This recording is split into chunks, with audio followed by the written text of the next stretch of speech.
Éphèse était l'une des 12 villes, fondées par des colons grecs en Asie mineure, vers le Xe siècle avant Jésus-Christ. Dans cette zone, la mer Égée s'étendait sur 8 km, jusqu'à une cité prospère, grâce au culte de sa déesse Artémis, et le commerce entre l'Est et l'Ouest. Après des siècles de conquête et de pillage, à l'année 133 avant Jésus-Christ, fait partie de l'Empire romain, après la mort, sans héritier, d'Attale le IIIe, le dernier roi de Pergame.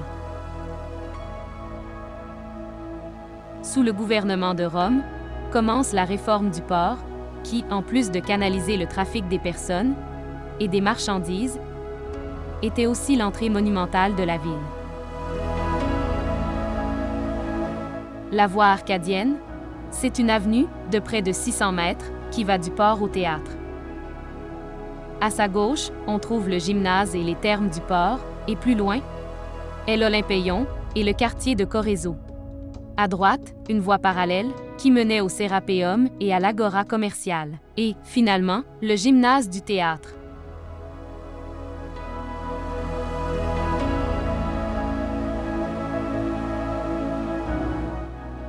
Le théâtre était le centre de la vie sociale, pouvant accueillir 24 000 personnes, avec une façade de scène sur 3 étages et une vue magnifique sur la ville. En quittant la Seine au sud, on traverse l'avenue du Marbre, qui borde l'Agora commerciale, pour enfin atteindre un espace de grande richesse monumentale. Celle formée par les portes de Macéo et Mithridate, d'accès à l'Agora, et la bibliothèque de Celsus, avec son impressionnant façade de 17 mètres haut. À l'intérieur, il y avait environ 12 000 rouleaux, dans une salle diaphane, de 11 par 17 mètres, recouverte de marbre, sous lequel reste encore le corps de son patron. Ici commence le chemin des curés, avec la porte d'Adrien, et des illustres tombeaux, comme celle d'Androclus, et, probablement, Arsinoé, la sœur malheureuse de Cléopâtre. De chaque côté, il y a des portiques et des édifications à plusieurs étages, décalées en suivant la pente de la montagne.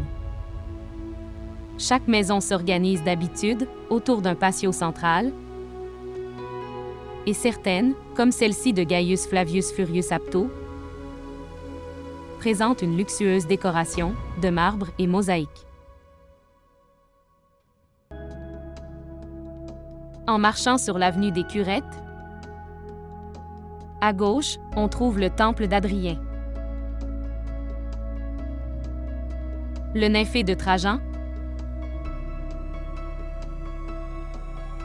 Et, après avoir passé l'actuelle porte d'Hercule, un monument funéraire dédié à Gaius Memmius.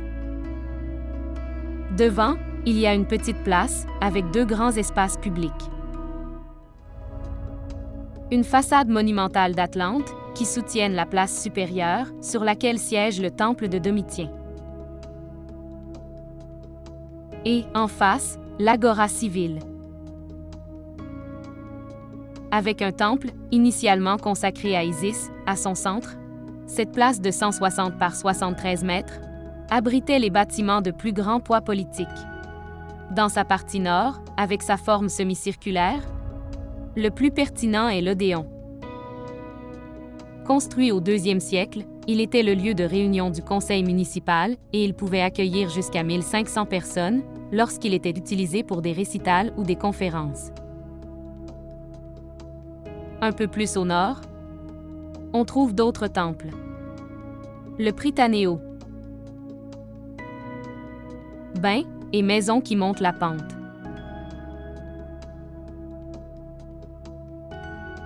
Et à l'autre flanc de la montagne, le quartier de Corezzo, ou le Stadium, et le gymnase de Védio sont le début du chemin vers l'une des 7 merveilles du monde antique.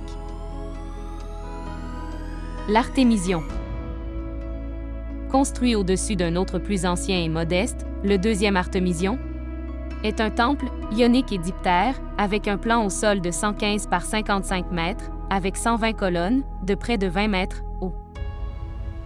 Éphèse était vraiment une grande ville, avec de magnifiques espaces publics, mais, s'il y a quelque chose à souligner, est la grande richesse culturelle et artistique qui a fleuri, une fois de plus, lorsque tu as la rencontre entre l'Orient et l'Occident.